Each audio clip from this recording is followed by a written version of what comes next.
There's elderberries on the tree. I'm going to show you how to make elderberry syrup today, and I'm going to tell you exactly why you should have elderberries in your freezers stocked up over the winter months. This elderberry tree is ready to be picked, and the elderberries are on little satellites that look like this, and they dangle down. If you can see this one here, they droop down like they're looking that way when they're ready. And the berries are very dark, although there will sometimes be some odd green ones or red ones left on there, and the stems go quite red.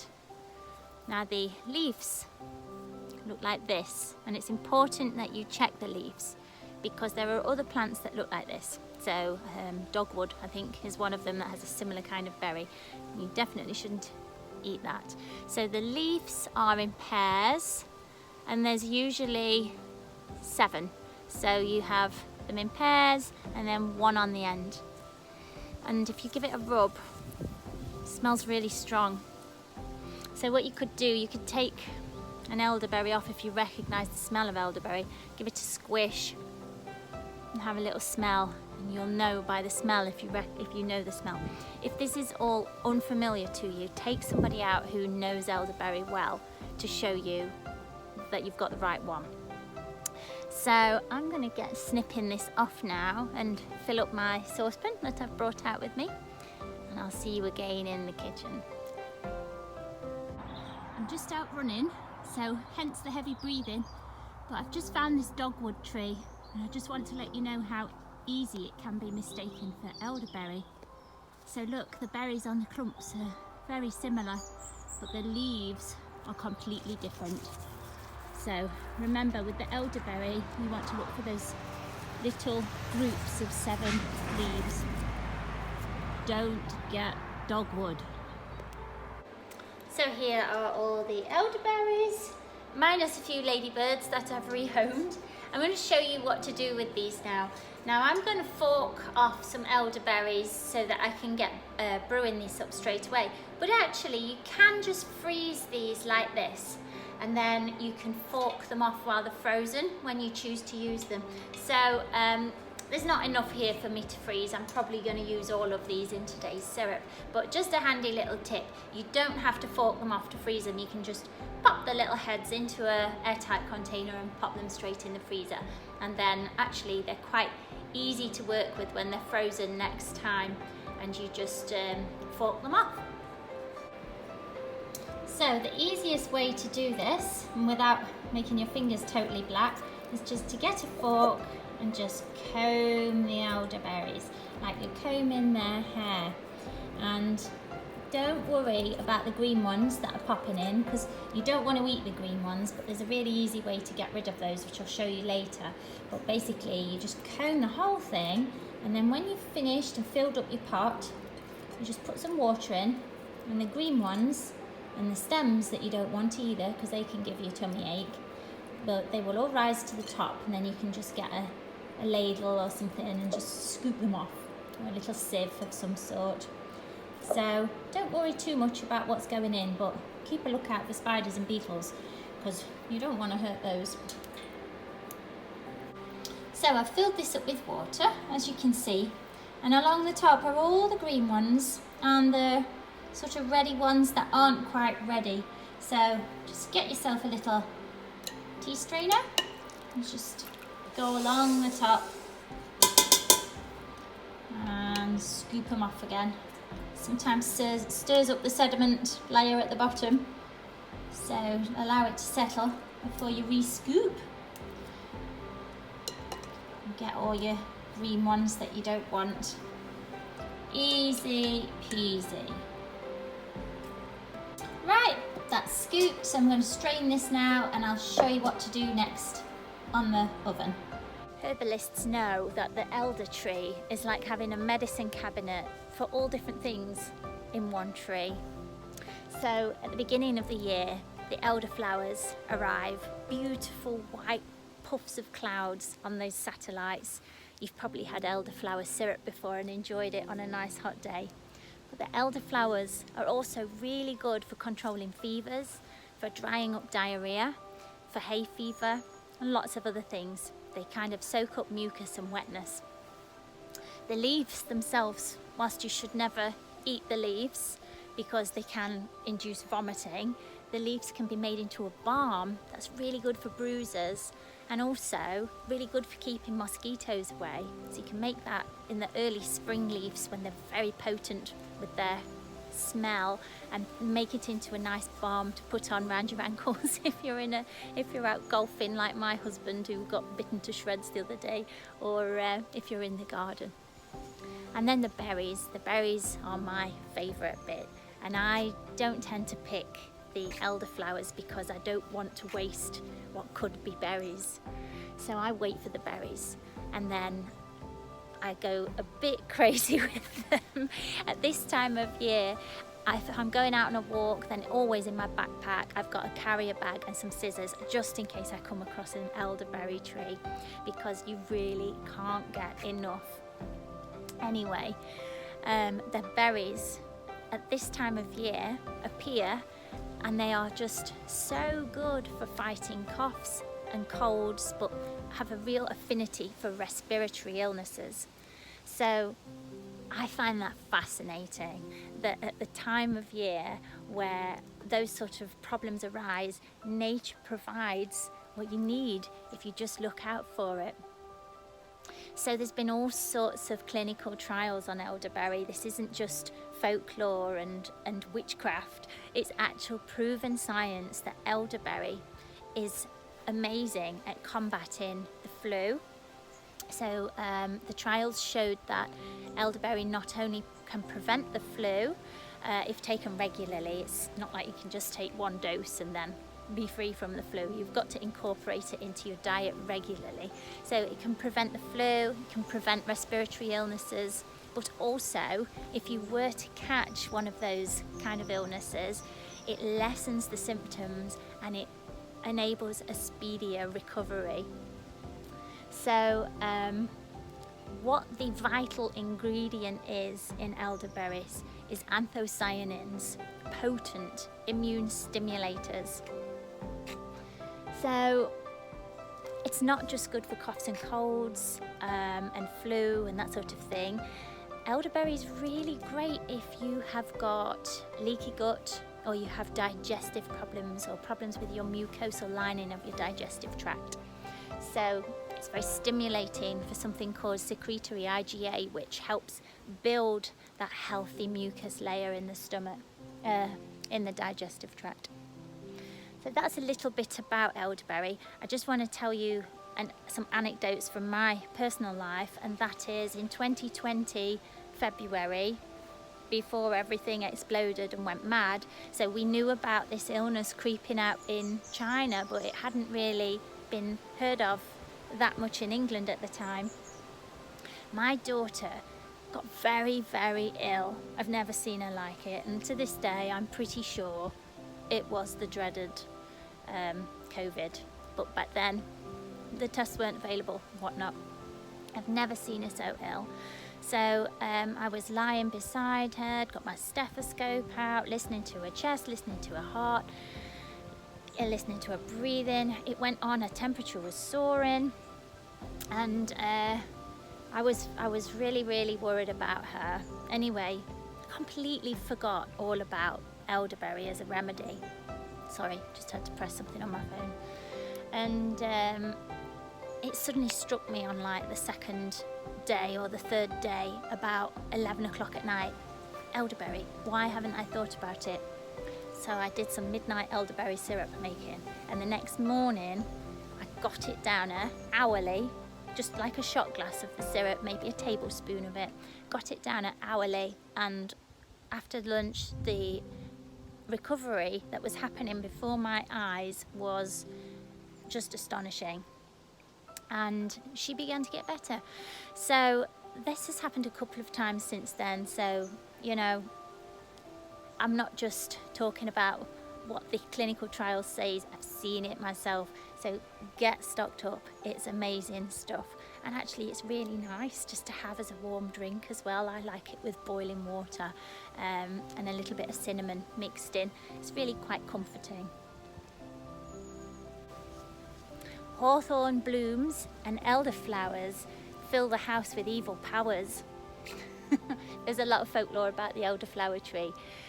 One is that it has the spirit of a wise, grandmotherly, kind of wild energy. And the name for this wild grandmother of the tree was Hilda, which is a Scandinavian pronunciation I'm attempting there, also known as the Elder Mother. And it's believed that you should always ask the Elder Mother whether you have permission to take the berries, and if you didn't, the Elder Mother would be cross and would curse you.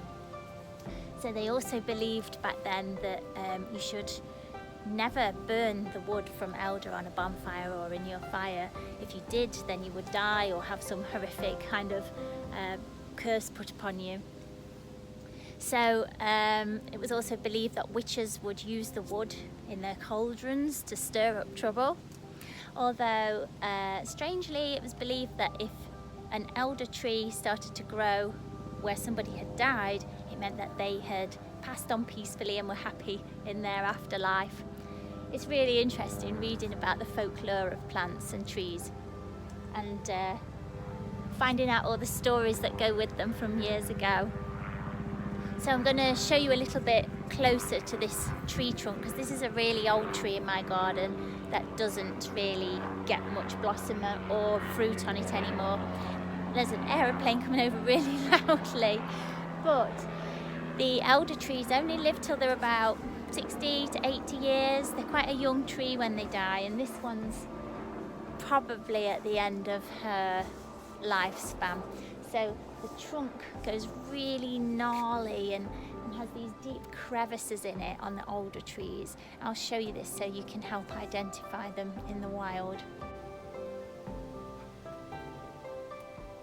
It almost looks like ground, a muddy patch of ground that hasn't seen rain for several months. It gets these huge crevices and cracks in between the trunk. You won't get this on a new tree. So once you've got all your elderberries strained, we need to weigh them. So get your weighing scales out, and whatever these weigh, you're going to half that amount and add that amount of water. So I'll explain that as we go along. So let's see how much we've got here. I have added some frozen ones in because I didn't quite have enough. So I really should have put some gloves on. I usually do, and I will do in a minute, because these really do stain your fingers.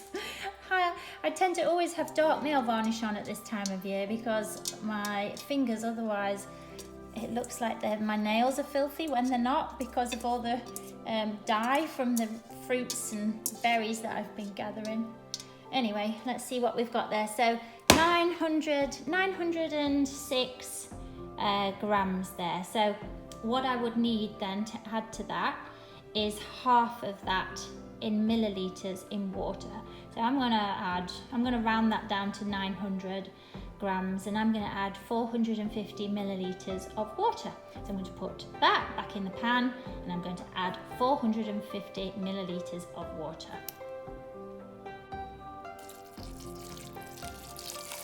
Now that doesn't look like a lot, does it? And in the past I've been tempted to add more, but trust the recipe, because all these berries are full of juice and you only need that tiny bit of water to get them out. Otherwise it takes you forever to reduce it down to get a syrup.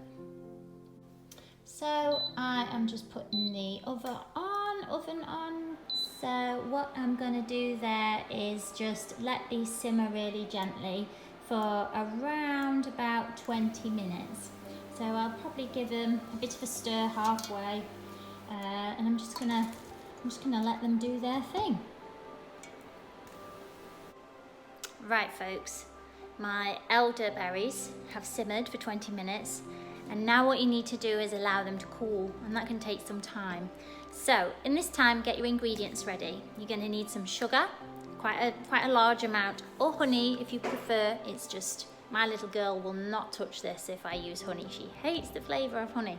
So we never use sugar in our house for anything other than elderberry syrup. So, and on pancake day, she has a bit of sugar on her pancakes. So I don't feel bad about using sugar.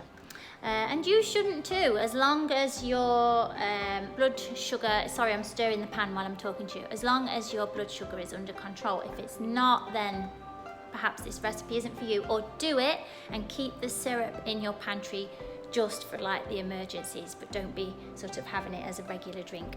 Anyhow, what else are you going to need? So you need some sugar.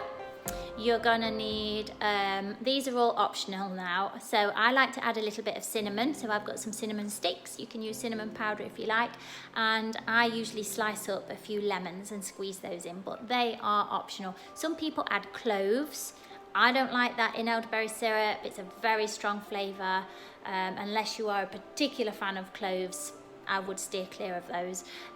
Ginger is nice. I might add a little bit of ginger, and that also has so much immune stimulating properties because it's got a lot of zinc in, ginger does. Some other items that are of great importance, unless you want bright purple fingers, have you got any latex gloves in the house? If you have, put them on for the next bit, because you're gonna have to squeeze this juice out through a muslin cloth or something that you can strain it through. So your hands will end up purple if you don't cover them up. The gloves are on and we are ready to strain, guys. So we are going to get the liquid that we have allowed to cool, and we are going to strain it with a colander lined with a jelly cloth or a muslin cloth. So this looks filthy, it isn't, it's clean, it's just stained a shade of blue and purple from all the elderberries over the time I've been doing it. So we're going to line the colander with the cloth, and we're going to put that over a measuring jug. So if you've got a Pyrex or measuring jug, or something that tells you how much liquid you've got, because we need to measure how much liquid we are left with so we can calculate how much sugar to add. So let's do this. Now be careful, don't wear anything white while you're doing this, because if it splatters, this stuff stains. So we're going to get it all in, and then we're going to squash it down with the wooden spoon, and then we're going to use our hands and squeeze that jelly bag.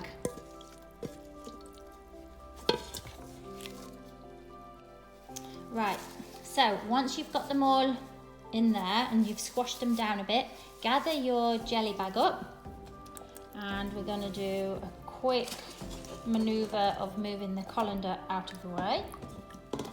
And there we are over the jug, look, and we're just going to squish very gently.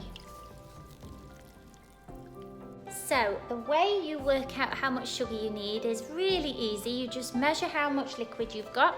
So I have got 600 millilitres, and then you half it. So I need 300 grams of sugar, which sounds like a huge amount, and it is a huge amount. Bear in mind, 4 grams is a teaspoonful, but you're not going to eat it all in one go, okay? You're going to have just a little bit here and there, or in an emergency kind of situation if somebody's poorly. So don't stress too much. So I'm just going to weigh my sugar out now, and then you're going to return both items to the pan and put all the yummy flavoury stuff in to join it. Sugar in, and that is going to go on medium heat to get it going. And then I'm going to add in the juice of 2 lemons. I'm not too bothered about the pips going in. You can strain it if you like, or use a juicer. And I'm going to grate a great big chunk of ginger in.